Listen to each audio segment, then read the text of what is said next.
Elizabeth. Muy buenos días a todas y a todos. Mi nombre es Elizabeth Florian. Soy ex docente de la Universidad Nacional de la Universidad de San Carlos, la Universidad Pública de Guatemala, y tengo de estar participando casi 9 años con el movimiento de Codeca. Y hoy estoy aquí para compartir parte de lo que he aprendido desde los saberes, desde las experiencias, desde este proceso en construcción del movimiento social Codeca, que es el tema de educación intercultural. Muchas gracias, Elizabeth o Betty. Paulina, por favor. Sí, muy buenas tardes también a todos, a todas y a todos. Mi nombre es Paulina Acevedo, soy periodista, comunicadora social, gestora cultural de memoria y defensora de derechos humanos. Actualmente presidenta de la Asociación Gremial Nacional de Medios Independientes y Comunitarios de Chile, ANAMIC, gustosa de poder compartir en este programa tanto los avances que se han tenido con este proceso constituyente en Chile, como se anunciaba también el referéndum que se nos viene el 4 de septiembre para aprobar el texto y dar a conocer todo lo que esta nueva constitución puede aportar a la educación intercultural en nuestro país. Muchas gracias, Paulina, desde Chile. Vamos contigo, Windsor. Bueno, muy buenos días por allá.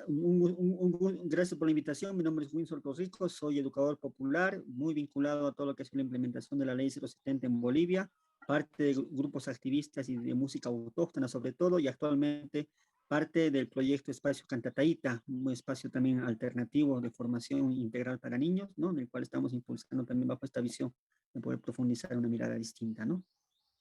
Muchas gracias, Windsor. Jantataíta, por supuesto que sí nos acordamos de Jantataíta, una apuesta, una propuesta educativa intentando soñar hacia el horizonte de buen vivir. De eso hablaremos hoy. Bien, amigas y amigos, estamos en el programa de la Hora Constituyente, hoy miércoles 3 de agosto, con invitados desde los pueblos de Bolivia, desde los pueblos de Chile, desde los pueblos de Guatemala, y también César. César acaba de salir, seguramente parece que tiene dificultades en la conexión, desde los pueblos del Ecuador, César Pilataxi. Vamos contigo entonces, estimado Windsor, cuando son 9 y 7 minutos.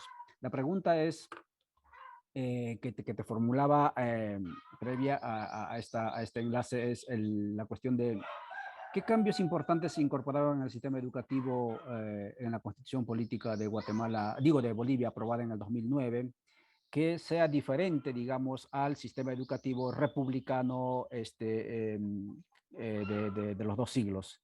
Adelante, por favor, Windsor. Muchas gracias. Para entrar a esto, la pregunta no es sencilla de responder, ¿no? Voy a tratar de un poco sintetizar cosas. A ver, yendo a materia, para poner un poco en contexto, en Bolivia, a lo largo de su historia republicana y colonial en parte, han tenido más o menos como cuatro reformas que han marcado un poco el devenir de lo que es el tema educativo en Bolivia, ¿no? El primer intento de reforma se le da en 1904 con la reforma liberal, donde el concepto era regenerar al indio, porque el concepto era que el indio era el problema para el desarrollo, el indio era culpable del desarrollo, por ende, junto a otras políticas que implementó el Partido Liberal en Bolivia, imagínense la desvinculación, el romper con las comunidades, simplemente esta reforma, pero que por su carácter colonial, por su lógica colonial, termina siendo una propuesta diferenciada, una educación para el espacio urbano y una educación diferenciada para el espacio rural, ¿no? Luego está el famoso Código del 55, un poquito, de igual manera retoma los postulados liberales de intentar modernizar el país y por ende ciudadanizar, ahí aparece el concepto de ciudadanizar al indio, ¿no? Para darle, pero para la condición para ciudadanizarse es dejar de ser indio, ¿no? Si quieres ser ciudadano reconocido, esos son los grandes logros de la Revolución del 52, voto universal, reforma agraria, acceso a la educación, ¿sí? Pero la condición es que dejes de ser indio, ¿no? Eso es otro escenario que rápido lo punteo, ¿no? El otro escenario tiene que ver con las reformas en la dictadura de Barrientos y de Banzer, que han intentado también bajo la misma lógica modernizar el país y de igual manera pues agarrar y tecnificar el agro, tecnificar y por ende seguir formando, seguir ciudadanizando al indio, ¿no?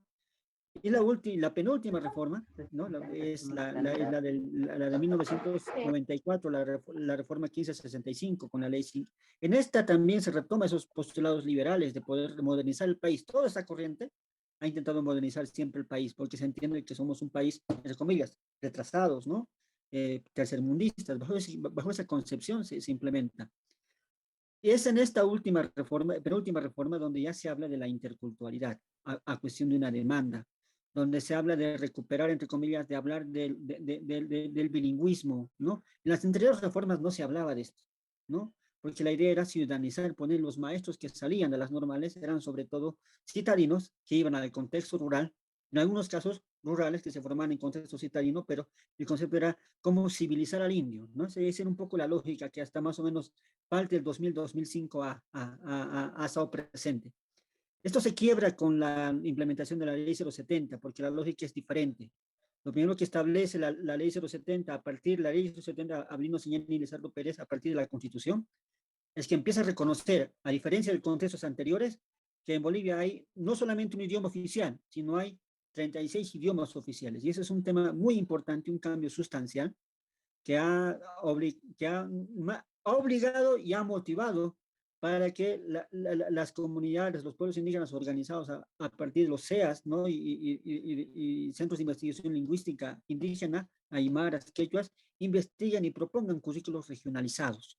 Eso hoy, a partir de la ley 070, ya se ha implementado, ¿no? Pero a partir de esa variable de que hoy se reconoce las 36 lenguas, no solamente una.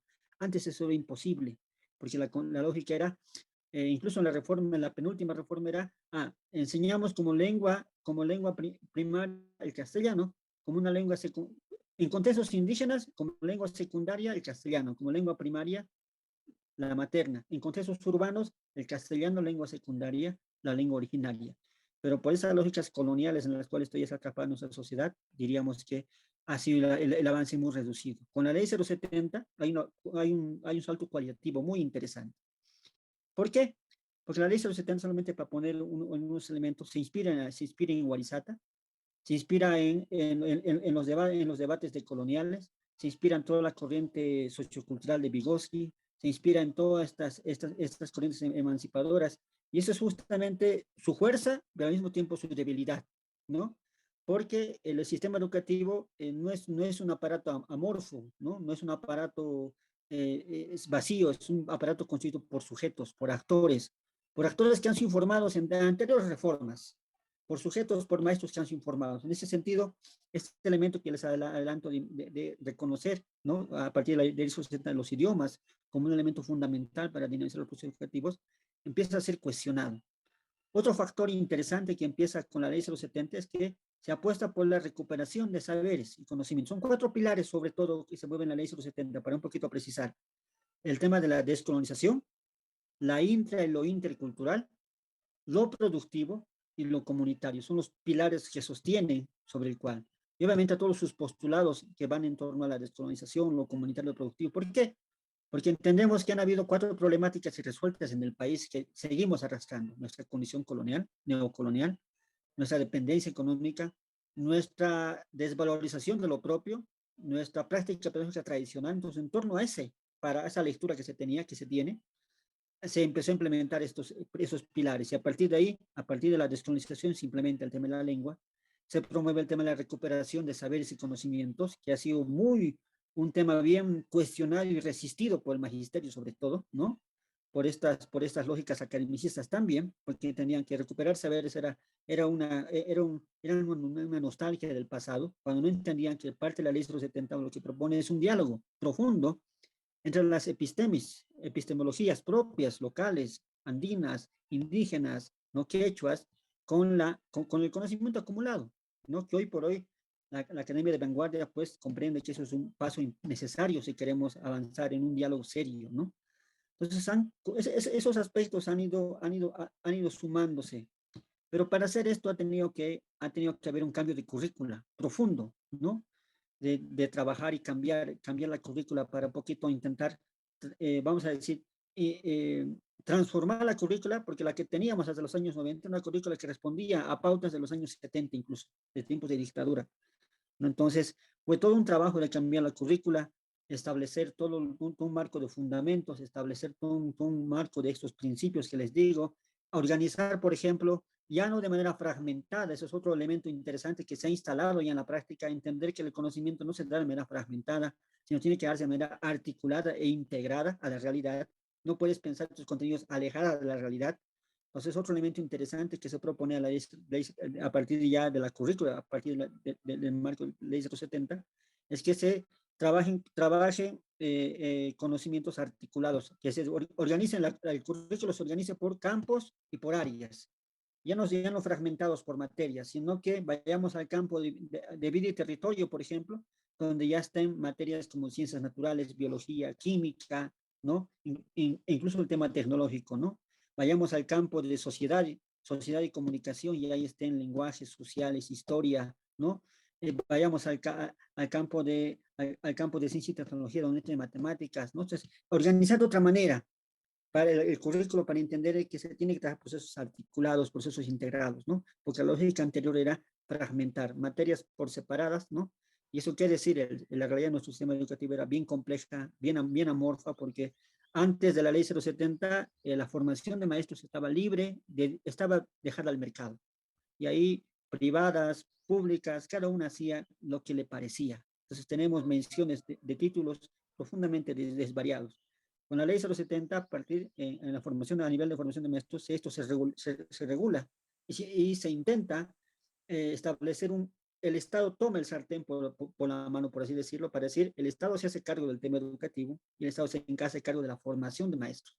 Y eso es toda una pelea con las privadas, con la iglesia en particular, ¿no? Porque la iglesia maneja gran parte de las unidades educativas en el país, como es gran parte de Latinoamérica, y a esta vez empieza a perder valor, ¿no?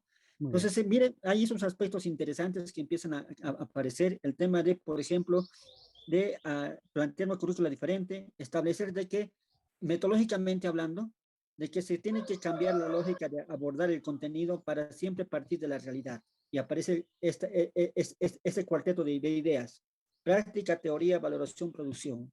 Un paralelismo con lo que ya hacía la educación popular, ¿no?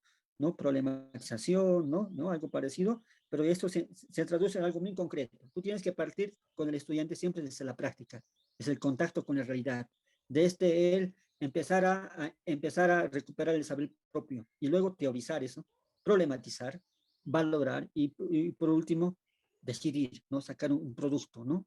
Muchas Son gracias. elementos interesantes, ¿no? Que van aportando. Pero esto hay que hacer, y ahí viene la segunda pregunta.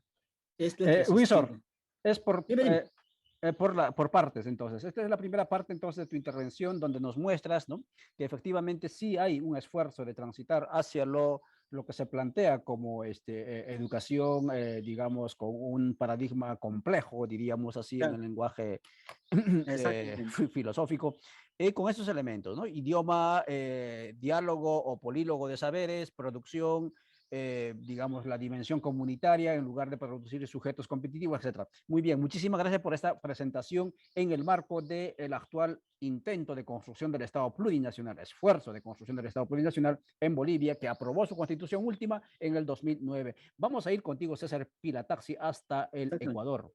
César, por favor, si nos escuchas, si puedes activar, yo te veo desde aquí en la pantalla que sí estás conectado, solo que tu micrófono y tu cámara están bloqueados. Si desbloqueas, si activas tu micrófono y tu cámara, podremos verte y escucharte. No sé si César nos escuchas.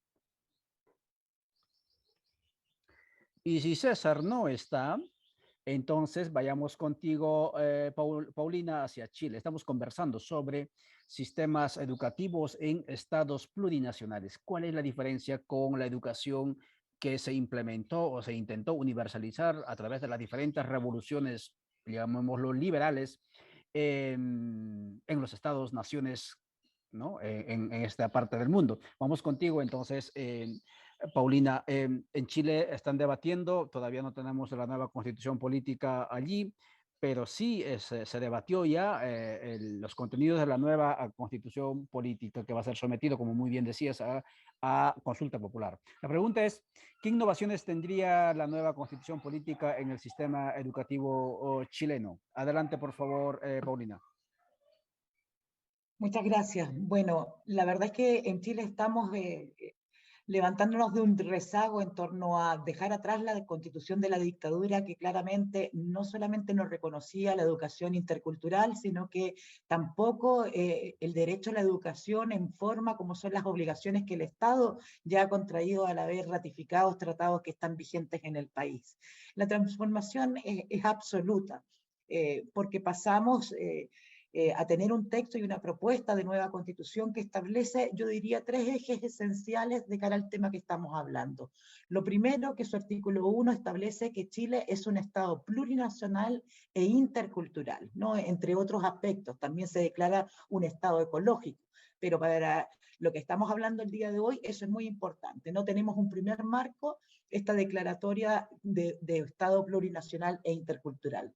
También en el artículo 11, el Estado reconoce y promueve el diálogo intercultural, es decir, otro marco también para el desarrollo de la educación intercultural en Chile. Finalmente, dentro de estos marcos generales es importante decir que el Estado también se reconoce como plurilingüe, y dentro de esta definición de plurilingüe establece el idioma oficial como el castellano, ¿verdad? Pero también reconoce los idiomas indígenas y habla de los idiomas indígenas como oficiales en aquellos territorios y zonas de alta densidad poblacional de cada pueblo y nación indígena. Esto lo estoy leyendo literal de la propuesta de nueva constitución. Y dentro de ese diálogo intercultural, ese marco, también habla que este diálogo intercultural debe ser horizontal, transversal, entre las distintas convicciones de los pueblos y naciones que conviven en el país con dignidad y respeto recíproco. Es decir, esta educación intercultural, como se llega a desarrollar, tiene estos marcos generales que la Constitución establece y que son deber del Estado también consagrarlos, promoverlos y respetarlos, ¿no? Entonces, eso es una primera aproximación. Y decirlo que además Chile tiene en su legislación interna, no a nivel constitucional, establecida la educación intercultural, pero esta, sin embargo, no ha tenido un desarrollo y la aplicación que la ley establece. En el año 1993, es decir, recién salido el país de la dictadura, en el año 90, inicia y arranca el primer gobierno post-dictadura. A mí me cuesta un poco hablar de estados democráticos propiamente tales, porque estamos en ese proceso de transición hacia una democracia profunda, que esta nueva constitución precisamente viene a consolidar. Entonces, en este año 1993 se crea la ley que establece normas sobre protección, fomento y desarrollo de los pueblos indígenas. Entonces, para que entendamos, estamos prontos a cumplir 30 años el próximo año de esta ley, y esta ley establece el deber de tener educación intercultural en aquellos territorios donde hay alta población indígena a partir de lo que son las matrículas, ¿verdad?, en los establecimientos educacionales. Sin embargo, esto no solamente no se ha cumplido, sino que no hay una política, es decir, una política pública educativa que entregue materiales para esta formación intercultural en esos establecimientos. Los facilitadores interculturales que hacen esta formación en esos establecimientos ha sido por convencimiento propio, por esfuerzo personal, de poder incorporar materias que tengan y promuevan no solamente las distintas lenguas, sino que una educación que genere este diálogo intercultural, ¿no? Entonces yo me recuerdo un poco la frase de la revuelta con esto de los 30 años, ¿no? No son 30 pesos, son 30 años. En el caso de la educación intercultural también hablamos de que son casi 3 décadas donde la educación intercultural en un país que tiene una alta población indígena, hablamos de casi el 12% de la población, de acuerdo a los censos, es o se reconoce como perteneciente a alguno de los pueblos indígenas que vienen siendo reconocidos por el Estado. Y digo, vienen siendo reconocidos porque si bien esta ley, que es donde se establecen, tiene estos 30 años, hace cerca de 15 años se reconoció recién al pueblo de Aguita, y hace solo un año se va a cumplir el 8 de septiembre, el primer aniversario del reconocimiento del pueblo chango, que se extiende, como sabemos, desde los límites fronterizos norte hasta la quinta región en nuestro país, es decir, casi hasta la zona central. Sin embargo, este pueblo estaba totalmente invisibilizado. Entonces, este es un proceso que de alguna manera no solamente nos vuelve a construir como Estado-nación y como pueblos, sino que lo que estamos haciendo es, a partir de los reconocimientos de esta nueva Constitución, superando una deuda histórica que hay con los pueblos indígenas y con poder generar esta educación intercultural. No sé si lo avanzo en la siguiente pregunta, pero también tengo, o lo dejo como lineamiento, ¿qué es lo que establece en el derecho a la educación, que está garantizado en el artículo 35, y el deber del Estado también, de que la educación es primordial e ineludible? Eso es lo que señala la propuesta de nueva Constitución. La define como un proceso de formación y aprendizaje permanente a lo largo de toda la vida y esencial para la exigibilidad de restantes derechos, es decir, suma a la educación al estándar que tiene la libertad de expresión, en el sentido de que si uno no puede tener garantizada la libertad de expresión, no puede exigir otros derechos. Así también, si no tiene educación, tampoco puede alcanzar a la demanda de estos mismos derechos. Y cosas muy interesantes, por ejemplo, también habla de que esta educación debe ser en el marco de una convivencia democrática entre los pueblos, debe prevenir la violencia y la discriminación. También señala que esta educación se rige por principios de cooperación, no discriminación, inclusión, justicia, participación, solidaridad, pero algo muy importante, uno de los principios de la educación en Chile es la interculturalidad, de acuerdo a esta propuesta de nueva Constitución. Esto considerando la pertenencia territorial, cultural y lingüística. Es decir, tenemos allí parámetros muy interesantes para ver cómo logramos desarrollar, y ahí la experiencia comparada de otros países que ya avanzaron hacia la plurinacionalidad o tienen más avances en cómo han desarrollado la educación intercultural, son y serán un gran ejemplo. Finalmente decir que en el artículo 36 vamos a pasar a un nuevo sistema nacional de educación.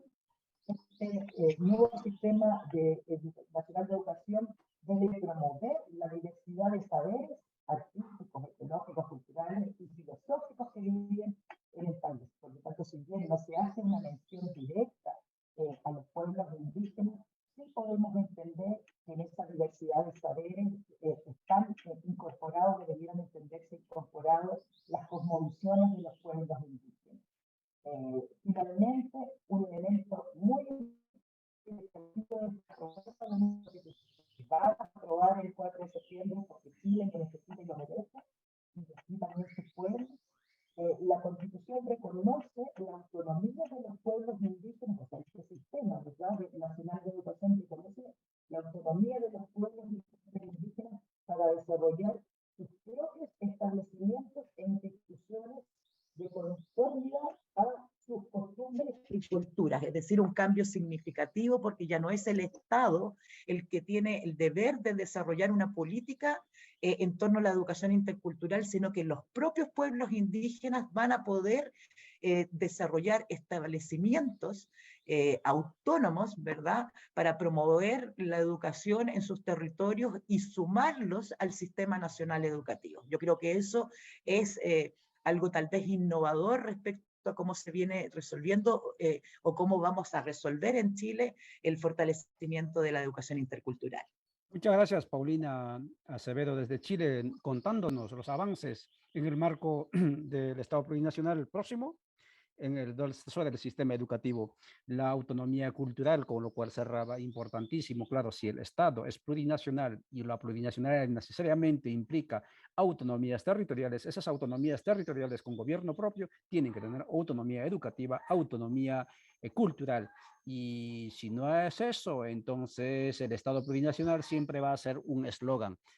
Estamos conversando, amigas y amigos, en la hora constituyente, sistemas educativos en estados plurinacionales.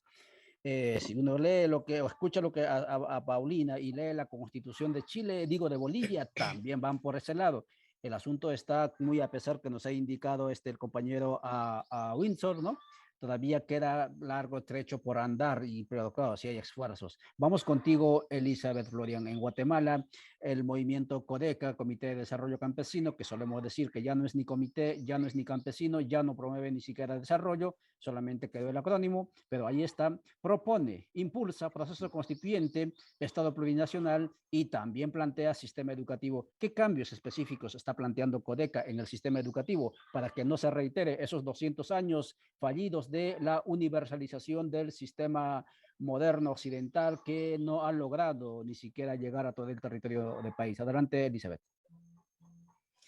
Sí, gracias, Juvenal. En primer lugar, partimos de que tenemos un Estado fallido, tenemos un sistema educativo alienante que únicamente ha replicado un adoctrinamiento de acuerdo a los intereses de este modelo económico neoliberal, que ha más que todo fomentado y fortalecido una masa amorfa, una anomia en la población estudiantil, a conveniencia de los intereses de este modelo y de quienes han dirigido nuestro país en los últimos 40 años, más de 40 años.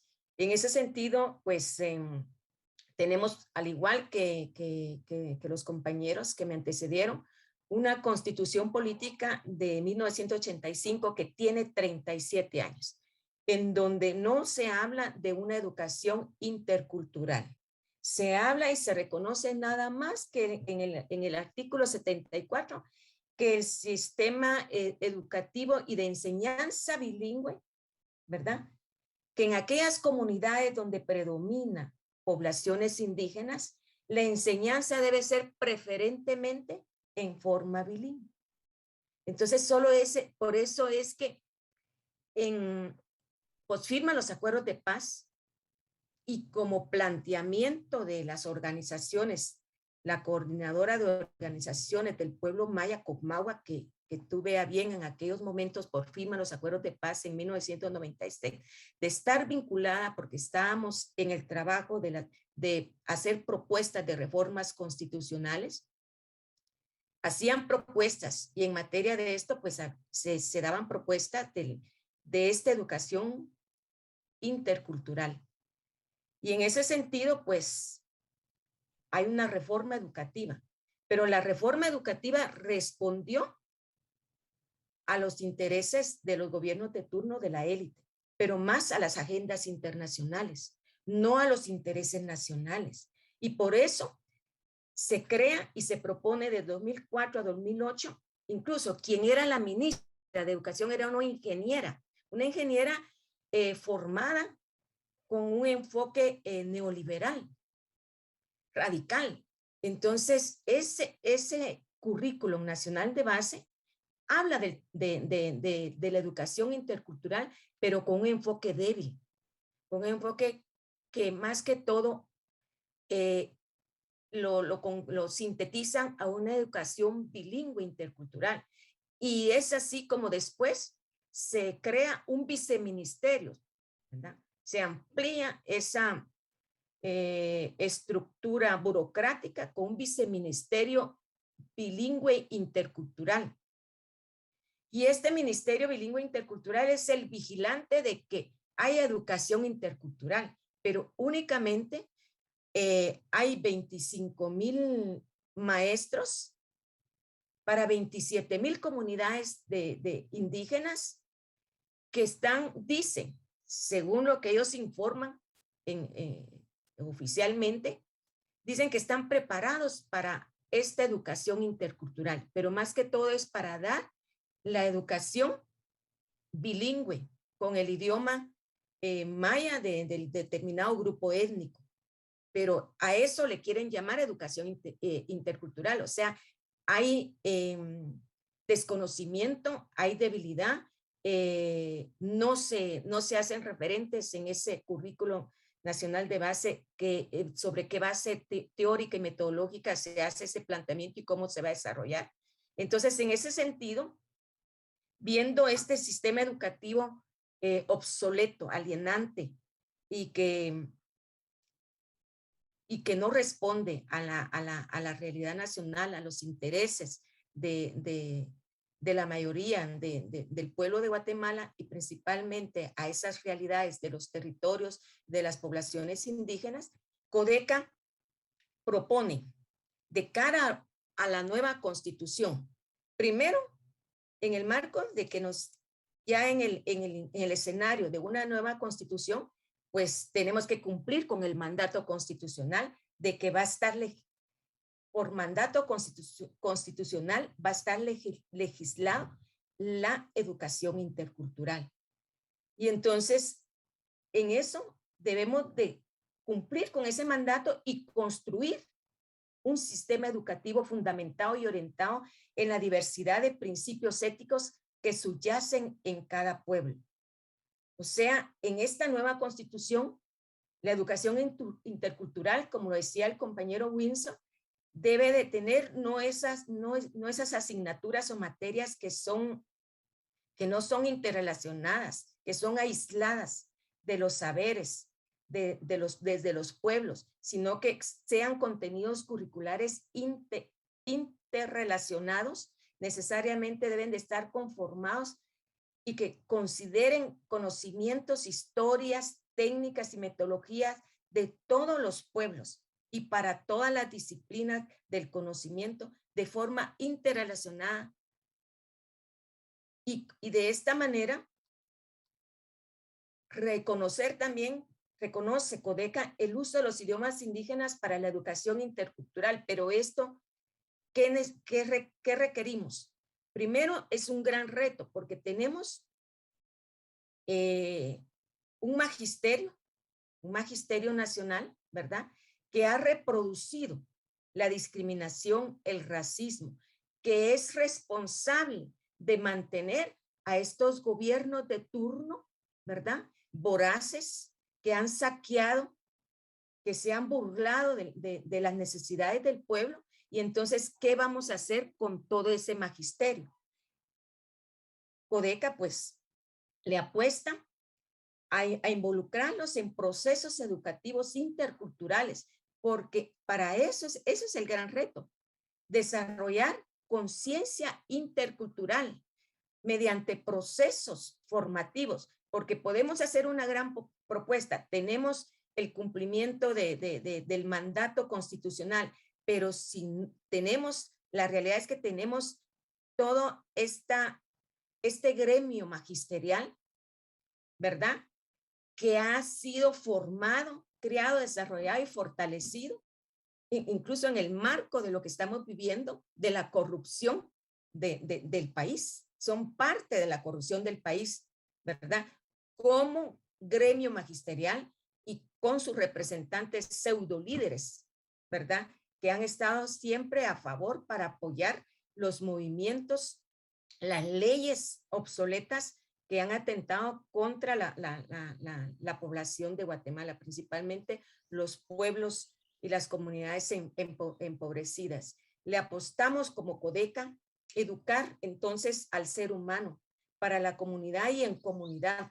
La educación intercultural debe de cultivar en los maestros, en los estudiantes, esa identidad del cuidado, que se valorice que nacemos y estudiamos para cooperar, para cuidar, no lo que hace este sistema, que es romper, derrotar, destruir, robar, saquear, destruir todo lo que tenemos, como destruir la vida, porque vale la pena en este momento de reiterar lo que he dicho. Estamos dentro de un sistema en Guatemala y muchos de nuestros países, pero más en esta Guatemala, en un sistema de muerte. Entonces, educar al ser humano para la comunidad y en comunidad, desarrollar esa identidad del cuidado, es educar para la vida. Educarlo para cualificarlo como el cuidador y regenerador de los equilibrios rotos ya por estos sistemas rotos, y lo vemos en los ecosistemas. En este sentido, educar para ser seres plenos en la comunidad cósmica. A eso le apostamos como Codeca. También la educación para la convivencia y la ciudadanía intercultural. Pues firman los acuerdos de paz, hubo mucho movimiento, ¿verdad? De procesos formativos que la ciudadanía, de ciudadanía plena, pero realmente en el marco de respuesta para las élites, para las agendas internacionales. Aquí es otra mirada. En la educación intercultural, la barrera inmediata a derribar debe ser el racismo y ese machismo. Muchas gracias, Sistema Betty. patriarcal. Sí. Muchísimas gracias, Betty. Vamos a continuar en la siguiente parte, seguramente anotando las ideas que quedan sueltas aquí en esta primera parte de la pregunta. Son las 9:40. Dijimos la hora constituyente, no nos va a alcanzar el tiempo. Voy a leer un par de mensajes. Dice Vivian Salazar Monzón: me parece genial la organización curricular planteada por Windsor. Me gustaría saber cuál ha sido la experiencia para hacerla posible en la formalidad del Estado y su institucionalidad educativa, que tiende a ser cerrada y rígida, con dificultades profundas para manejar proyectos educativos abiertos y centrados en las necesidades y problemáticas de los estudiantes. Por no mencionar técnicos y docentes formados para currículas cerradas. Sí, lo que también estaba indicando Betty, va por ahí la cuestión. Dice Jaime Chicas: el sistema educativo es central en la ruptura de la hegemonía, pues es por excelencia la forma de difusión, internalización y reproducción del pensamiento dominante y racista y clasista, pero sobre todo desde donde se enseña la obediencia y la conformidad con el sistema hegemónico, nos dice Jaime Chicas. Gracias por seguirnos.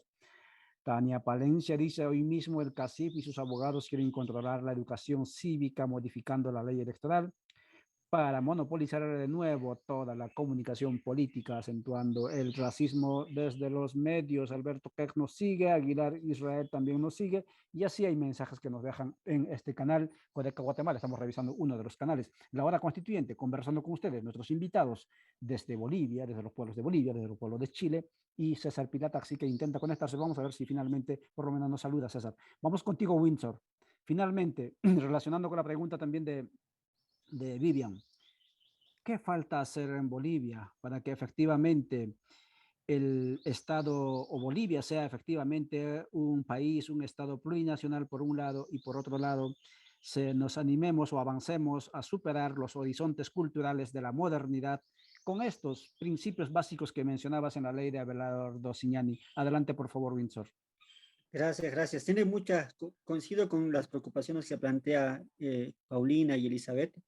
Tenemos los mismos problemas acá, ¿no?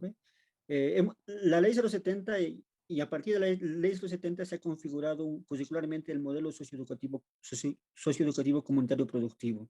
Esto ha revuelto muchas cosas, ya les he adelantado la parte curricular, reorganizar esa especie que les he mencionado por campos, organizar por campos de saberes y conocimientos por áreas articuladas, así todo un revuelo, porque también hay que modificar la cabeza, como decía Elizabeth, ¿no?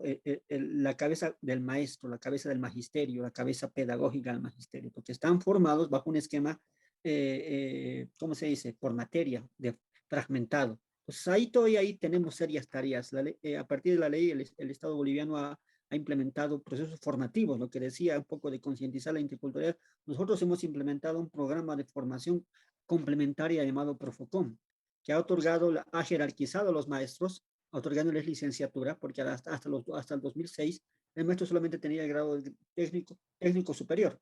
Con la ley 070 adquiere su licenciatura, ¿no? Y a partir de eso poder seguir cursos, ¿no? Posgraduales y demás, ¿no? Se ha implementado eso en la creencia y en el postulado de que formando maestros, convocando a maestros y planteando formación, era posible poder sumar fuerzas y poder profundizar la línea de trabajo que se está planteando. Hasta el momento diría que hay un gran porcentaje, si no es el total, ¿no? De los maestros ya están formados en la ley 070, tienen por lo menos una licenciatura y algunos su maestría. Pero eso no es suficiente, ¿no? Un título no hace el cambio en sí mismo, ¿no? Es un cambio de conciencia. Y el mayor problema que enfrentamos como sociedad boliviana, y ahí se instala la ley 070, es que todavía somos una sociedad que todavía tiene instalados esos prejuicios coloniales muy fuertes, Una de las cosas que la ley societa implementó fue una novedad muy interesante, fue el tema de recuperación de saberes, a partir de la práctica. Y eso removió mucho porque la gente se empezó a preguntar, ¿de dónde soy? ¿Quién soy? ¿De dónde? ¿Cómo incorporo? ¿Cómo articulo ciencias sociales, ciencias de la vida, ciencias naturales, articulando con saberes y conocimientos tradicionales, comunitarios, ancestrales, ¿no? Entonces eso ha generado tal. Yo les diría que la ley sobre 70, el modelo ha tenido gran apego y gran sintonía, sobre todo en contextos rurales, por las condiciones geográficas, materiales incluso que dan, pero en las ciudades ha tenido cierta resistencia me refiero, sobre todo en el magisterio y también en los padres de familia. Uno de los reparos muy fuertes que ha sido muy interesante y se ha dado un contexto tanto rural como urbano es que decir, y a la ley sobre 70 promueve recuperación de saberes, entre ellos recuperación también del idioma, de la lengua, de la identidad. Entonces se promueve la enseñanza de la lengua materna del territorio, ¿no? ¿No? Ya sea esta aymara, sea quechua, sea guanayec, sea guaraní, sea cual sea. Pero en algunos contextos esto ha sido resistido por los maestros y por los padres mismos, bajo el concepto de qué. ¿De qué le va a servir a mi hijo aprender aymara? ¿De qué le va a servir a mi hijo aprender guaraní? Yo quiero que aprenda conocimientos científicos.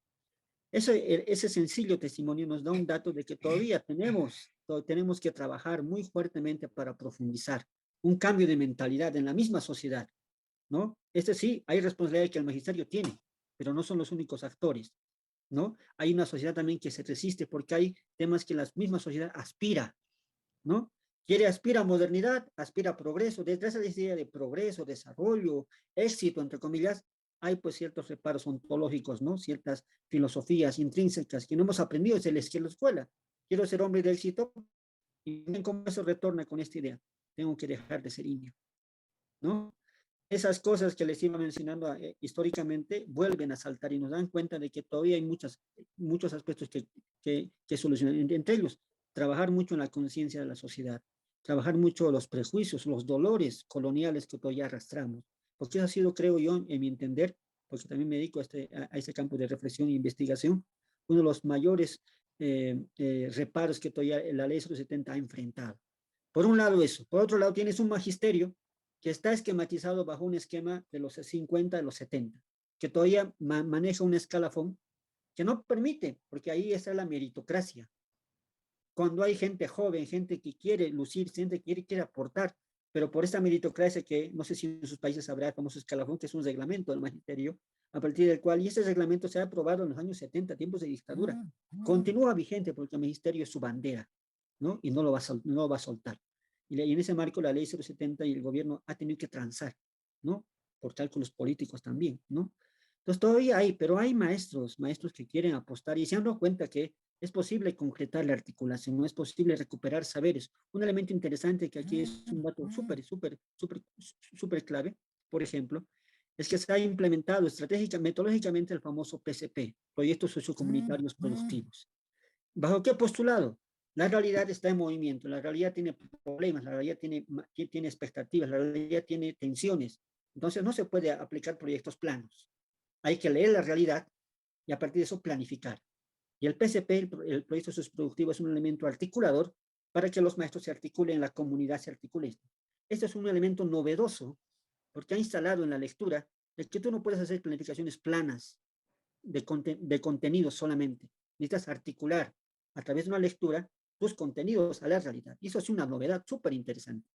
Pero lastimosamente por los problemas, ahí viene el otro problema. Por los problemas, por la manera como está esquematizado los sistemas educativos en Latinoamérica, me animo a decir, burocráticos, tediosos, de papeles, de entregar informes aquí, informes allá, ¿no? Y esa lógica administrativa tradicional que tenemos no permite que esta lógica creativa de aportar florezca, sino que se ve atrapada en la burocracia. Entonces tenemos elementos que profundizar. La burocracia, necesitamos quebrar esa burocracia, necesitamos cambiar esa mentalidad en la sociedad todavía que arrastra, ¿no? Necesitamos, porque no va a ser fácil, darle contenido a lo plurinacional es un camino largo todavía, en mi reflexión, ¿no? Pero es posible, estamos avanzando. Hay grandes avances y hoy por hoy mucha gente se siente identificada y hoy lo que antes no se veía, un último detalle muy práctico. En los años 90, 80, hacer un acto folclórico en las unidades educativas era generalmente la lógica clásica, colonial, occidental, al final un número autóctono, ¿no? Un número folclórico. Hoy en Bolivia no. ¿no? Hoy en Bolivia la gente da espacio a temas de identidad, morenadas, danzas, cultura, recuperan saberes, hacen ferias culturales, lo que nunca se ve. Es un dato muy interesante, cualitativamente hablando da. Ahora de ahí toca ver cuánto de esto se queda solamente en la foto y cuánto de esto toca profundizar todavía. Solamente eso para concluir esta segunda pregunta. Desafiante, Windsor Torrico, desde Bolivia, desde el espacio de Jantataita, abordando, mostrándonos qué más hace falta para avanzar hacia la plurinacionalidad. Nos dice cambio de sentido, un reto desafiante para toda la población, es decir, descolonizarnos, tanto a nivel de instituciones, desrepublicanizar, como a nivel de el sentir, pensar y hacer, digamos, individual y colectivo. De eso se trata, porque la plurinacionalidad es transmodernidad. Y si vas a moverte con horizontes modernos dentro de supuestos estados plurinacionales, no sos plurinacional. Bueno, es un tema allí. Iba a mencionar, vamos, Paulina, contigo hacia Chile. Gracias, Winsor. En Chile, según tu Sí, análisis brillante también lo que nos...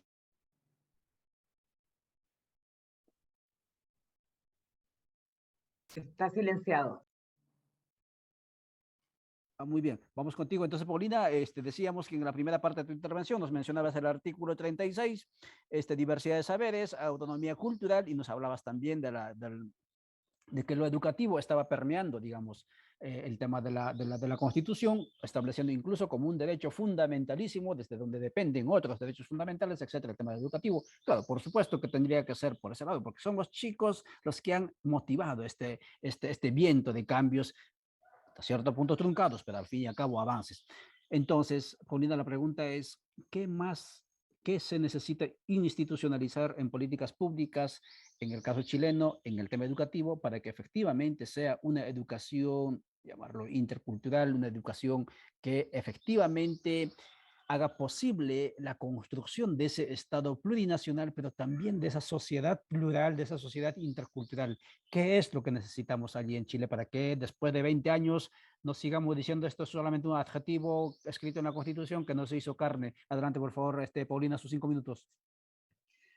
Muchas gracias. Yo, antes de referirme a Chile y después de escucharlos, creo que hay un desafío común, ¿no? Y que tiene que ver con esas instalaciones. Eh, Elizabeth iba a mencionar el patriarcalismo, tú mencionabas el colonialismo, podemos decir también cómo concebimos esta plurinacionalidad, ¿no? Y este diálogo intercultural, porque sabemos que la interculturalidad también es un término moderno que no ha tenido un pensamiento que tenga en sí mismo un diálogo intercultural con los pueblos indígenas y ancestrales, o sea, primer gran detalle, ¿no? Y la plurinacionalidad, si bien puede estar en normas, incluso a nivel constitucional, y no lo digo solamente desde la implementación, sino que cómo concebimos esa plurinacionalidad, sobre todo entendiendo que venimos de colonialismo y los derechos de los pueblos indígenas y esta noción plurinacional o intercultural está muy tamizada con el hecho de la amenaza que los pueblos indígenas constituyen para la unidad de los estados. Entonces hay una tensión adicional allí. Entonces, lo primero, coincido ahí con Winsor, que hay que hacer un cambio de paradigma, desestructurarnos, hacer un ejercicio profundo de volver incluso a reandar estos términos, ¿no? Patriarcalismo, colonialismo, plurinacionalidad, interculturalidad. Necesitamos resignificarnos desde un debate más amplio, ¿no? Porque creo que aquí tenemos un primer gran escollo. Lo segundo, no olvidar que el convenio 169 dice que los pueblos indígenas deben ser consultados cada vez que haya medidas legislativas y administrativas que puedan afectarlos. Es decir, toda política de educación intercultural debe ser con consulta a los pueblos indígenas. Esto debe ser sí o sí, porque es la obligación que tienen los estados plurinacionales que se van conformando. Ese es otro segundo gran problema que tenemos que desarrollar, porque con todo lo que podemos reconocer de los gobiernos y los estados más bien plurinacionales, esas políticas no han sido construidas haciendo respeto irrestricto a ese derecho y deber de consultar que tiene el Estado. Por lo tanto, las políticas son falentes y son precarias porque no han tenido ese diálogo intercultural y esa consulta en los pueblos interesados, ¿no? Eso, segundo gran tema. Tercer tema, que creo que es importante también desde lo general, y aquí ya voy bajando un poco a Chile, que tiene que ver con qué entendemos por un diálogo intercultural, ¿no? Y aquí, después de escucharlos, es donde yo veo una gran contradicción, ¿no? O inconsistencia. ¿Por qué? Porque lo veíamos en lo que cuenta Elizabeth, incluso en el desarrollo que en la propia Bolivia ha tenido, que la educación intercultural, y en Chile hace 30 años desde que casi que está en la ley indígena, se circunscribe a aquellos territorios donde existen pueblos indígenas o hay alta población o alta densidad. Es decir, el Estado se define como intercultural, pero las políticas se acotan a algunos territorios, y eso es una contradicción, ¿no? La política de educación intercultural debe estar entendida como un diálogo intercultural, y eso implica a toda la sociedad y todos los pueblos. Entonces yo digo, a ver, ¿cómo señala o se señala que los pueblos indígenas tratan de dividir la unidad del Estado si es el propio Estado el que zonifica, ¿verdad? En este caso a través de la educación intercultural, dónde se puede o dónde no. Lo dije también en la propuesta de nueva Constitución chilena que esperamos aprobar este 4 de septiembre.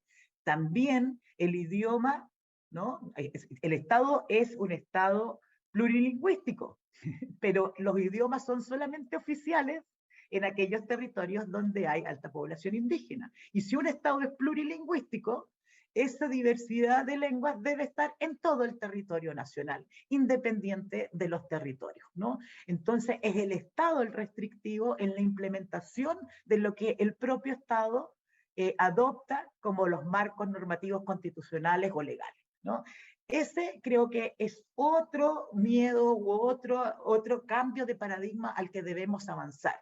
Cuando hablamos de educación intercultural o hablamos de diálogo intercultural, esto debe ser aplicado a todos los pueblos, porque lo importante aquí es que los pueblos indígenas dialoguen en este diálogo intercultural, valga la redundancia, con los distintos pueblos. Y aquí, en el caso de Chile, está el pueblo chileno, pero también están los pueblos campesinos, los pescadores, es decir, otras culturas comunitarias, como bien decía Winter, que están también dentro de esta convivencia intercultural, ¿no? Entonces el desafío es más allá de lo que hasta ahora hemos logrado consagrar, y está muy mirado desde la implementación de políticas, pero políticas que, insisto, son sin consulta y participación a los pueblos interesados, sin una comprensión amplia de lo que implica este desafío de la plurinacionalidad y de la interculturalidad, y también no resuelve este colonialismo, ¿no? Porque si la educación fuese intercultural a lo largo de todo el territorio, entre otras cosas, el país entero, en la formación educativa en todos los niveles, tendría noción y conciencia de lo que ha acontecido con la usurpación y despojo de los territorios de pueblos indígenas en nuestro país. Podría haber una mayor comprensión y mayores formas para resolver el conflicto que hoy día, por ejemplo, existe en el territorio del pueblo mapuche, en el Gualmapu, ¿no? Y además podemos avanzar a otras formas de relacionamiento donde la no discriminación o estas declaraciones tengan un verdadero sentido. En Chile no solamente hubo un proceso de transición, de justicia transicional por las violaciones de la dictadura, también hubo una comisión de verdad histórica y nuevo trato, que procuraba generar precisamente una nueva relación entre el Estado de Chile y los pueblos indígenas. Sin embargo, también fue otro elemento que quedó tirado y volcado en el camino.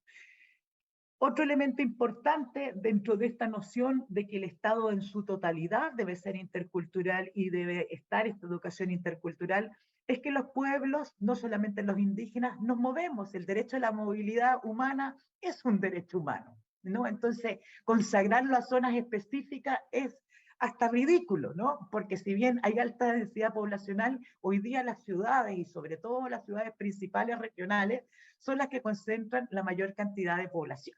Entonces, la educación intercultural debe estar en todo el territorio, porque allí es donde están las mayores densidades poblacionales indígenas, ¿no? Entonces, eso son como visiones que creo que debieran resolverse antes de generar cualquier tipo de política o avance en las que ya están implementadas. Si no, se va a seguir haciendo más de lo mismo, repitiendo los mismos errores, más allá de la voluntad y de los gobiernos que vayan establecidos. Una última idea, ya que estamos precisamente en una conversación, en un medio de comunicación, y que yo hago parte, ¿verdad?, como lo decía antes, de un gremio que aspira a ser no solamente una personería jurídica de asociación gremial nacional, ¿no?, sino que después del 4 de septiembre, en todo su derecho, ser una asociación gremial plurinacional, porque tenemos medios, televisoras comunitarias con pertinencia indígena. Estoy pensando en Huerquen TV, tenemos también televisoras comunitarias que están compuestas por personas de pueblos indígenas en el norte del país. Es decir, nosotros tenemos que empezar a impregnar todos los espacios de esta plurinacionalidad, ¿no? No solamente los que encabeza el Estado, sino desde los espacios que ocupamos, en hacer carne esa plurinacionalidad, incorporarla en nuestros quehaceres, en nuestros espacios, en nuestros diálogos.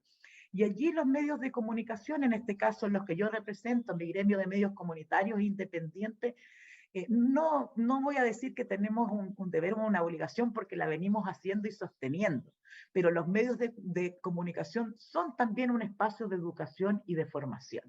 Entonces nosotros tenemos un deber también de promover esa educación intercultural. Lo estamos haciendo en esta conversación precisamente al hablar del tema, ¿no?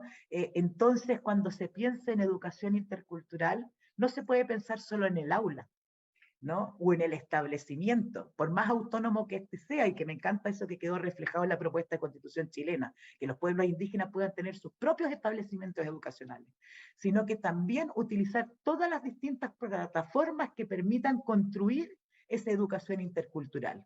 Y los medios de comunicación, así como las redes sociales que ve una población amplia, son espacios para construir esa educación intercultural.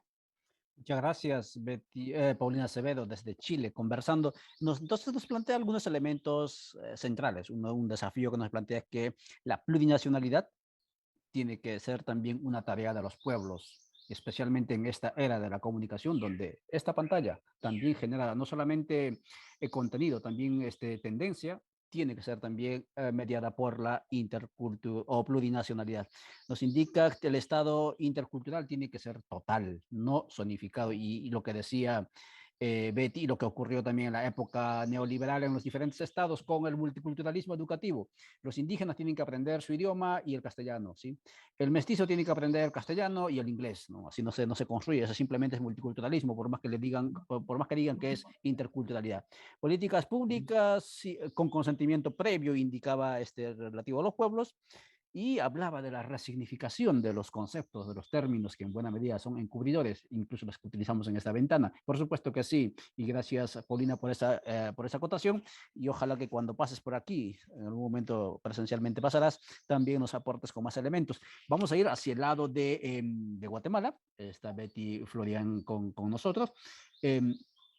Betty, en tu anterior intervención, nos indicabas que desde Codeca se estaba planteándose esto, justamente lo que decía Paulina, darle el verdadero sentido genuino de la educación intercultural, y no lo que ahora nos dicen que es intercultural, que en el fondo es multiculturalismo o monoculturalismo. Y decías que eso va a estar establecido en la Constitución. Decías también que la educación, educar en comunidad, para el cuidado, para la cooperación, etcétera. La pregunta es, ¿qué cambios específicos, tanto a nivel de contenidos, tanto a nivel de instituciones, contenidos de formación, instituciones, incluso en la construcción de conocimientos, epistemología se podría decir, se tiene que realizar en Guatemala para verdaderamente avanzar hacia ese horizonte del buen vivir a través de la educación? Porque claro, amigas y amigos, cuando hablamos de educación, estamos hablando en buena medida de la generación de ese nuevo ser, si acaso podemos llamarlo humano, comunitario, cósmico, ¿sí? Anclado, atado al sistema Tierra, y no ese ser humano, individuo, átomo, competente que ha intentado producir la modernidad desligado del sistema tierra, desligado de la comunidad, ¿sí? Y en ese sentido, la propuesta de la educación en estados plurinacionales tiene pues importancia trascendental. Y tomando ello en cuenta, Elizabeth, entonces, ¿qué está proponiendo Codeca concretamente para avanzar hacia ese buen vivir utilizando el sistema de la educación? Adelante, Elizabeth. Bien, bueno, para posibilitar el buen vivir, algunas personas lo cuestionan a uno, que saben que estamos dentro del movimiento Codeca, que dicen, ¿y cómo es que ustedes van a lograr el buen vivir? Y algunas personas también dicen, es que esto solo se va a lograr cuando se tenga estemos ya en un estado plurinacional. Y quiero decirles que desde Codeca, pues, tiene sus 3 ejes de trabajo desde hace 30 años y se ha venido trabajando ya por ese buen vivir. Y ¿esto qué implica? Desaprender todas esas formas o mecanismos erróneos con los que hemos sido formados y que nos tiene con este mal vivir. Y entonces, como decían ustedes, es necesario ese cambio de paradigmas. Y entonces Codeca ya está desde los territorios promoviendo ese cambio de paradigma, de estilos de vida que hemos asumido dentro de este estado que nos ha puesto en esta condición de alienación, de consumismo, de más discriminación, de más individualismo, de más racismo. Entonces, no necesariamente decir que para posibilitar el buen vivir vamos a provocar los cambios. Esto desde Codeca ya se viene trabajando, se ha venido trabajando con las comunidades, con los territorios. Sin embargo, es necesario asumir el poder y a eso es lo que le apostamos, ¿verdad? El poder como un medio para tener una nueva constitución. Se viene trabajando este proceso de asamblea constituyente popular y plurinacional y le apostamos pues a asumir el poder para estar ya con posibilitar esta nueva constituyente y estar ya trabajando ya legítimamente, por decirlo así, con el mandato constitucional ya en el marco de instaurar este Estado plurinacional. Lo necesario, yo lo decía anteriormente, la filosofía, por ejemplo, del currículum nacional de base actual responde al orden mundial, al orden regional, responde a intereses internacionales. Y en ese marco, pues la filosofía de la educación intercultural, en el marco del buen vivir, tenemos que reconocer que hay ese cambio de paradigmas, ese cambiar la mirada de esas realidades, esa forma equivocada de concebir la educación, es de que ha sido una educación de adoctrinamiento y únicamente de transmisión de conocimientos fuera de nuestras realidades. Reconocemos para posibilitar el buen vivir, esta parte epistemológica del buen vivir que los pueblos originarios construyen sus conocimientos a través de la observación cuidadosa de los fenómenos y el registro constante del tiempo y la vida misma. Eso no se ha reconocido desde un sistema educativo formal, ¿verdad? Esto definitivamente nosotros le apostamos dentro de la educación intercultural para el buen vivir, que esta sea una práctica unida, ¿verdad? A los valores de la vida y no a la competencia, que ha generado más violencia, por ejemplo, en este país.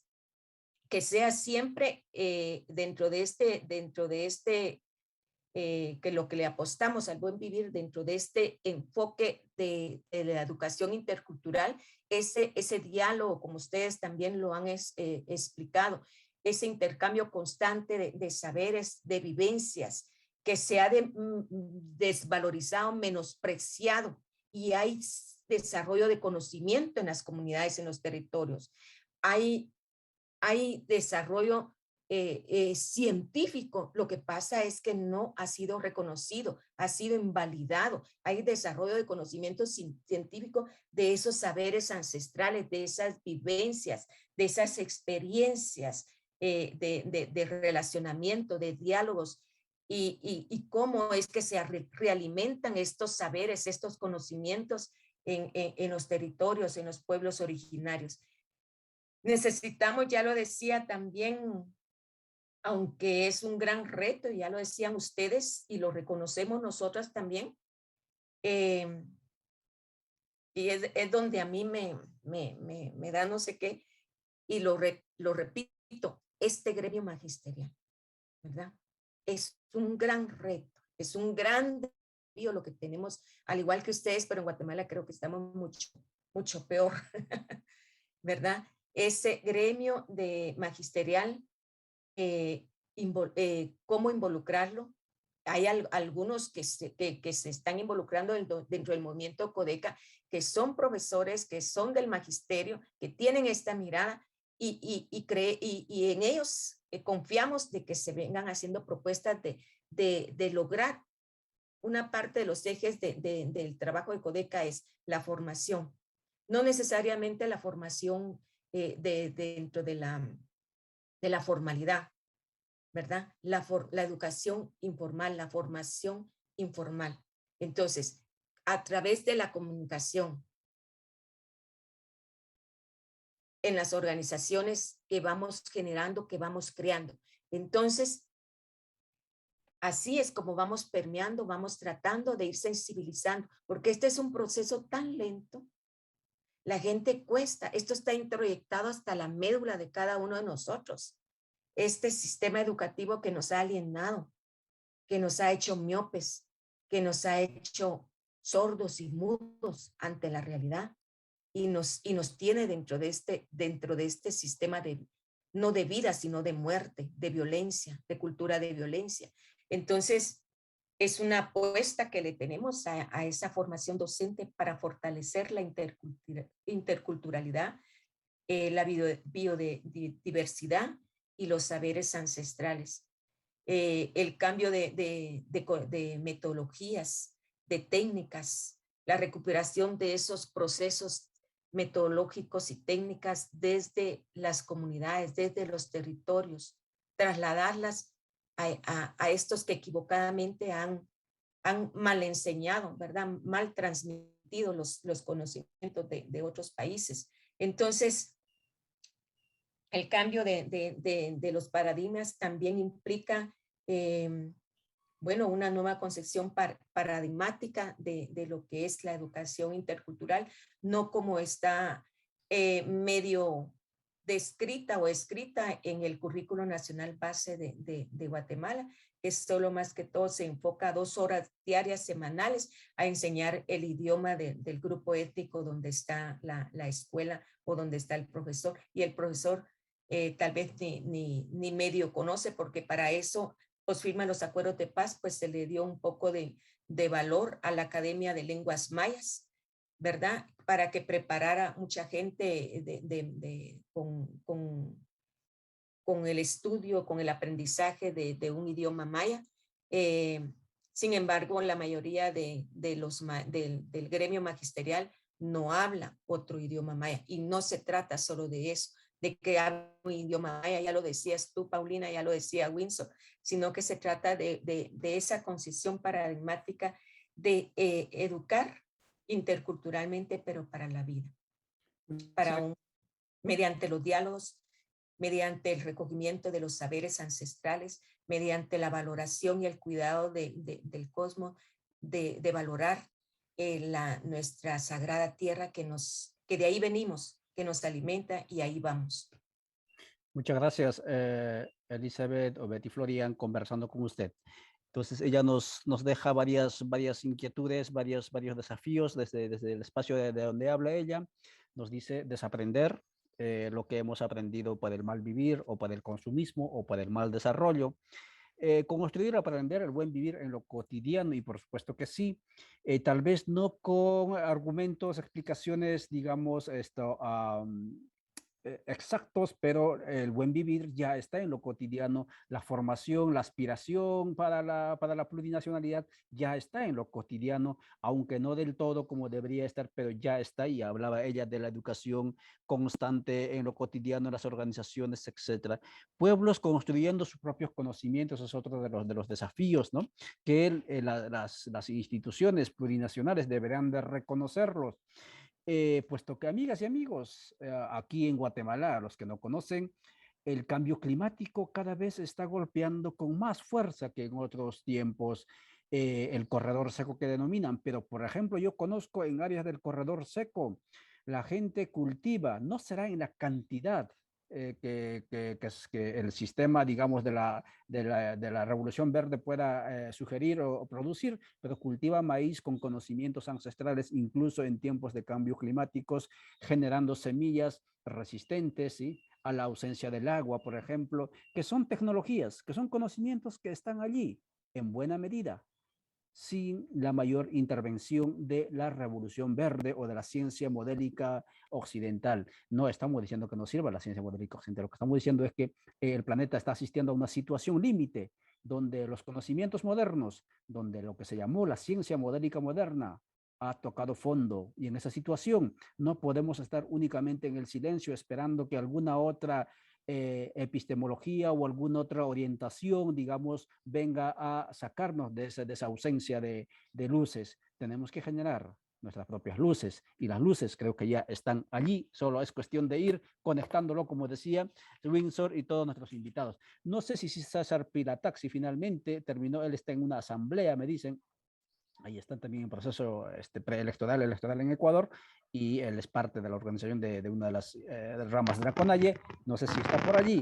Si está, pues César, por favor, cuéntenos a grandes rasgos, en cuestión de 5 minutos, ya nos hemos pasado 16 minutos de la hora, cuéntenos qué se ha avanzado en el tema de la educación plurinacional en este estado plurinacional del Ecuador, y qué falta por caminar por allí. Adelante, César. Mi estimado hermano, me quiero más bien pedirles mil disculpas. Soy el asistente de César Pilataxi. Como usted lo pudo manifestar, se le coincidió una agenda. Realmente quiero apelar a esa sociedad de ustedes que no pudo estar presente, pero yo quiero saludar el trabajo que se está encaminando con ustedes, y realmente el tema educativo es una parte muy esencial, que hay que discutir de las bases, que hay que ir plasmando esta necesidad, que no es igual una educación propia, o en otros países que tenemos una educación intercultural o una educación bilingüe. Nosotros aquí en Ecuador, a pesar de que tenemos ya en la Constitución un país pluricultural, pluriétnico, sin embargo, estamos también avanzando con el trabajo de la autonomía de educación propia de los pueblos y nacionalidades del Ecuador. Entonces, yo un poco estaba apreciando la exposición de los diferentes países en sus experiencias, unos que ya tienen, otros que están avanzando, y sin excepción a ustedes en Guatemala. Yo aprovechar Estoy ocupada. de cada uno de los países, y de manera particular a Guatemala, y ojalá haya esta otra oportunidad que el licenciado César Pilataxi podría exponer y compartir la experiencia grande de Ecuador, que realmente ha sido un trabajo bastante, podría decir, no sé, apropiado, porque si bien es cierto, una cuestión es que estén dentro de la Constitución, es muy diferente desde la práctica y el sueño y el objetivo propio de una educación que queremos para esta generación, con una educación propia del territorio, desde la vivencia propia de los territorios de pueblos indígenas del Ecuador. Hasta mi estimado, mil disculpas, y ojalá en la próxima César pueda. Muchas gracias, hermana. Gracias por esa voz, también esa actitud de decirnos, sí, estamos presentes, aunque César está en otro evento. Claro, se le puso otra actividad encima. Pues entonces vamos a ir cerrando esta transmisión cuando son las 10 y 18 minutos de la mañana aquí en Centroamérica. Allí por Chile ya están en el mediodía casi. o ya son, sí, son mediodía. Vamos entonces a cerrar de la siguiente manera. Vamos a dar cuestión de un minuto a cada uno de nuestros participantes en el mismo orden que en el que estuvieron participando para que se despidan de la audiencia y si tienen alguna idea conclusiva que dejarlo, también lo dejan registrado porque este contenido también lo moveremos en diferido en plataformas como YouTube. Adelante, por favor, Paulina, Elizabeth y luego Windsor. Muchas gracias.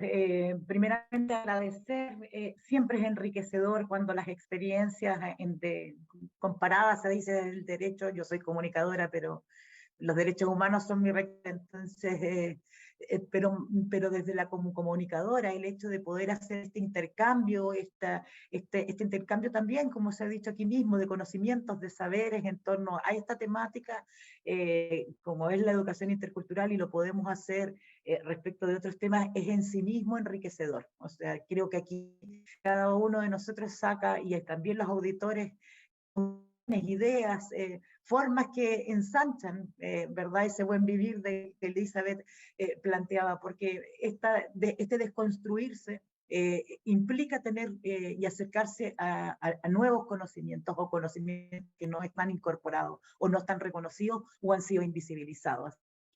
Primeramente agradecer esta entrevista, esta conversación, más bien felicitarte también por la conducción del espacio, porque no es fácil en tan poco tiempo poder desarrollar un tema tan amplio. Aceptar también esa invitación. Yo en el mes de octubre voy a ir a Morelia, México, al Congreso del Relajo, ¿no? De Antropología Jurídica, a hablar sobre gobernanza territorial y memoria territorial, y allí espero acercarme también hacia Chiapas porque tenemos un proyecto que estamos desarrollando aquí para una formación en línea, precisamente en una comunicación, derechos humanos e interculturalidad. Esperamos poder hacerlo extensible también a otros territorios, así que si en Chiapas estoy, voy a estar muy cerquita de ustedes y ya lo había conversado, voy a hacer todos los esfuerzos para ir hasta Guatemala. Quiero conocer el proceso, además, que Elizabeth cuenta de forma mucho más directa y por supuesto que contribuir a los distintos procesos constituyentes que se están levantando y como es el caso también de Guatemala. Así que agradecidísima, aprendí, compartí y estrechamos lazos, porque una de las cosas que también la nueva Constitución establece es que Chile va a tener como prioridad entre sus relacionamientos a América Latina. Este ha sido un país que se ha desenvuelto dándole la espalda al continente, muy racista, muy clasista, y eso también lo estamos desconstruyendo. Estamos cambiando el paradigma. Gracias, Paulina. Elizabeth, por favor, Betty. Betty, Elizabeth. Bien, ¿me escuchan? ¿Me escuchan? Bien, en primer lugar, muchas gracias por la invitación, por la participación en este panel. También agradezco a Windsor y a Paulina por sus aportes, y esto no es un asunto acabado. Estamos en proceso de análisis, de discusión, de más que de aprender, de desaprender, ¿verdad? Y bueno, yo realmente me siento muy contenta de haberme incorporado a Codeca, porque, bueno, nosotros como parte de la vida universitaria, ¿verdad? Hemos replicado todos esos modelos, entre comillas, de desarrollo, esos enfoques de bienestar, de desarrollo integral, que al final nos damos cuenta de que también solo transmitimos esos saberes del conocimiento occidental. Y aquí, con los compañeros y compañeras de Codeca, pues yo aprendí desde la vida, desde ellos, desde la Universidad de la Vida, desaprender, ya jubilada de la Universidad de San Carlos, desaprender incluso las formas de organización, ¿verdad? Como trabajadora social, tenemos esa parte de mucha formación teórica y práctica de organización. También tenemos cursos de desarrollo de la comunidad, imagínense, pero también ahí está la historia de cómo nace todo esta profesión. Y el incorporarme dentro del movimiento de Codeca, pues ha sido un gran aprendizaje y ahora un compromiso de ser comunicadora, retransmisora de lo que he aprendido y de apostarle a lo que todo este movimiento durante 30 años le ha venido apostando, que le ha apostado cansado de tanto atropello, de tantos abusos de este sistema de discriminación, de mucho más racismo y de empobrecimiento, pues es que nace la organización y le apostamos pues, e invito a todas y todos, a los oyentes, a la audiencia que estuvo presente, a que profundicemos más sobre este nuevo estilo. No es nuevo estilo porque ya existe, este estilo de vida diferente a este mal vivir, ¿verdad? Lo que conocemos como el buen vivir, que es definitivamente una experiencia de vida, de vivir y sentir, ¿verdad? Sentir con todos los elementos, ¿verdad? De la madre tierra y el cosmos y reconocer que nuestra vida está en movimiento, que debemos, que tenemos esa interrelación, esa interdependencia. Y entonces vale la pena seguir trabajando en este proceso, así como lo viene haciendo Codeca. Ya vemos frutos con ustedes, con las constituciones, con esa propuesta que mis mejores deseos para tu país, Paulina, para que el 4 de septiembre, pues, esa nueva constituyente, pues, quede aprobada. Mis abrazos y mis mejores deseos también para ustedes, Windsor, en tu país, para seguir desafiando con propuestas y con acciones todo lo que implica trabajar por un Estado plurinacional para lograr el buen vivir para todas y todos.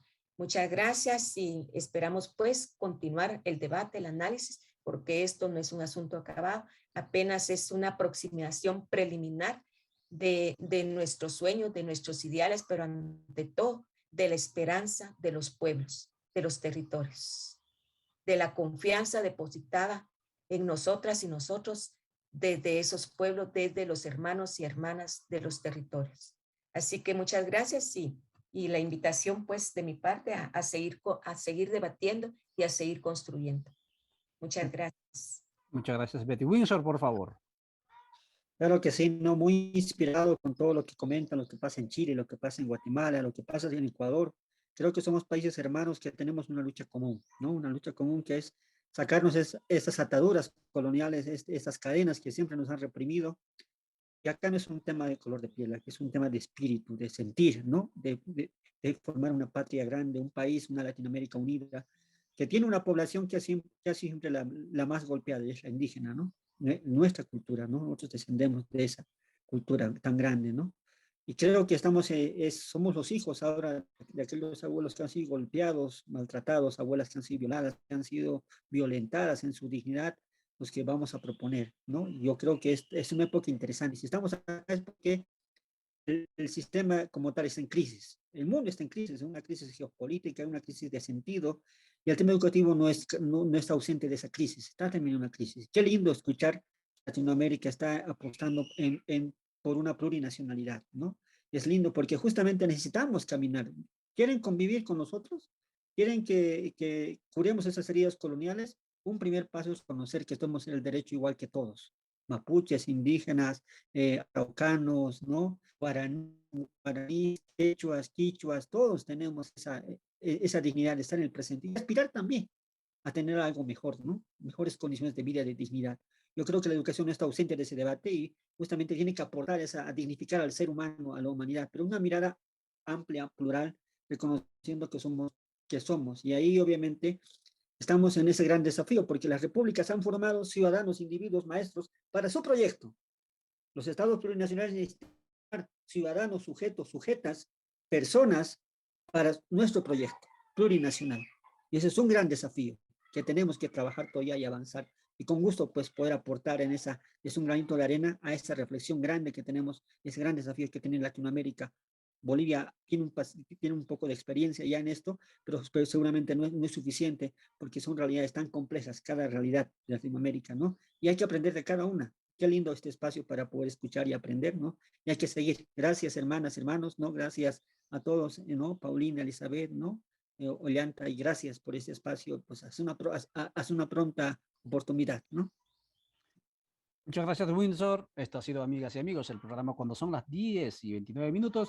Este programa que lo hemos titulado Sistemas Educativos en Estados Plurinacionales en el marco de esta apuesta por acompañar los procesos constituyentes en toda Abya Yala bicentenaria, que va soñando en reorganizarse jurídica y política y socialmente también en todos los rincones.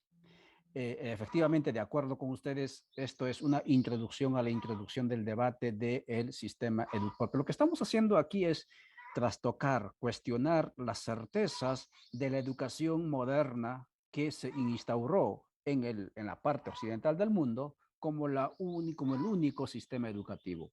Estamos hablando de eso y por lo tanto, esto que acaban de decir nuestros invitados simplemente es una introducción a la introducción, porque si no, también usted pasa a la estadística. Muchísimas gracias. Chao, chao.